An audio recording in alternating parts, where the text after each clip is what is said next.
Some people don't fall once, they fall every single day and still get up. This is the story of one of those people. Her name was Emma, 24 years old, a single mother living in a 2-room apartment that always smelled like damp walls and old cooking.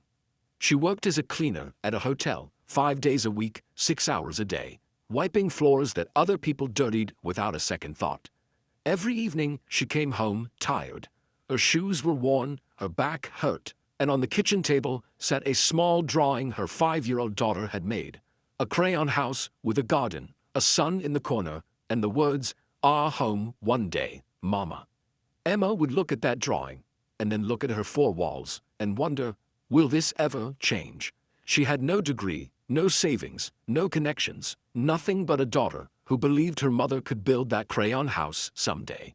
The turning point came on an ordinary Tuesday. Emma was cleaning the hotel lobby when a guest, a woman in her 40s, dressed sharply, sat down with a laptop. Emma noticed the screen while passing. The woman was editing a video, a simple one, just text appearing on a plain background with calm music beneath it. Emma asked, without thinking, "What kind of video is that?" The woman looked up, slightly surprised. Then she smiled. "A subtitled video for my business page. I pay someone online $50 to make one of these. $50 for one video." That looked simple. That night, Emma couldn't sleep. She searched everything she could on her phone. Subtitling, captioning, video editing. She found free tools. She found tutorials. She found a world she didn't know existed. People working from phones and laptops, making money by helping small businesses with their social media content. But then the fear came. "I have no laptop, no experience, my phone is cracked. Who would hire someone like me? I don't even speak perfect English." She almost closed the browser. But then she looked across the room. Her daughter was asleep, one arm hugging the old stuffed rabbit they'd had since the hospital. So small, so trusting. Emma took a breath. If not for me, then for her. She started with what she had, a cracked phone, free apps, YouTube tutorials at midnight after her daughter slept.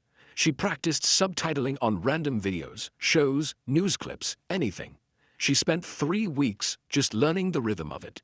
Where captions break, how to time words to speech, how to make text clean and readable, even on a small screen. She made mistakes constantly. Captions that ran too long. Sync that was off by half a second. Formatting that looked messy. She fixed every one. Then she created a free profile on a freelancing platform. No reviews, no portfolio. Just a short paragraph she'd rewritten 8 times. "I add accurate, clean subtitles to your videos. Fast turnaround, affordable." She set her price low, $5 per video, just to get someone to try her. For 2 weeks, nothing. Then a message arrived. A small bakery owner. She had a 30-second Instagram video she wanted subtitled in English and Urdu, both. She was hesitant. "You have no reviews. Can you do this properly?" Emma stayed up until 2 a.m. She did the job twice. Once normally, once again after sleeping and reviewing it fresh. She sent it back. The bakery owner replied the next morning. "This is perfect. Sending payment now. Can you do 5 more?" Emma sat in her kitchen with her cracked phone in her hands and cried. Not from sadness, from relief, from proof, from the terrifying, wonderful feeling that maybe, just maybe, this was real. 1 client became 4. 4 became 12. Word moved through small business groups online. "There's this woman who does subtitles in English and Urdu. Super clean work, responds fast." Emma started adding services, video captions, translated subtitles, on-screen text for reels and shorts. But growth brought problems too.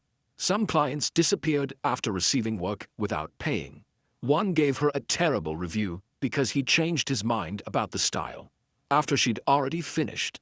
A file corrupted and she had to redo 6 hours of work overnight. Once, her daughter got a fever and she sat by her bed typing captions on her phone with one hand while pressing a cold cloth to a small forehead with the other. She kept going because stopping meant that Crayon House stayed a drawing forever. 6 months in, Emma faced a decision. A content agency had seen her work. They offered her a contract. 10 videos a week, steady pay, but they needed faster delivery, and she'd have to buy a proper laptop to handle the file sizes. The laptop cost more than 2 months of hotel cleaning wages. She could keep her cleaning job and stay safe. Or she could buy the laptop, take the contract, and step off the edge. She bought the laptop. She gave her notice at the hotel. Her hands shook the whole walk home. 1 year later, Emma had 3 regular agency clients, a roster of small businesses who returned monthly, and a waiting list. She had moved into a slightly bigger apartment, still modest, still simple, but with a small window that let the morning light in. Her daughter had a proper bed now, a bookshelf, a real garden outside. Not quite the crayon house, but close enough to feel it. What Emma learned, and what I want you to carry with you today. Your starting point is not your story. It is only your first sentence. She didn't have a degree. She didn't have money. She didn't have the right tools or the right connections or the right background. She had a cracked phone, a sleeping daughter, and one ordinary conversation with a stranger who didn't even remember her name. That was enough, because she acted on it. Opportunities don't wait for you to feel ready. Skills don't build themselves. And that better life you keep imagining while staring at your ceiling at night, it doesn't move toward you. You have to move toward it.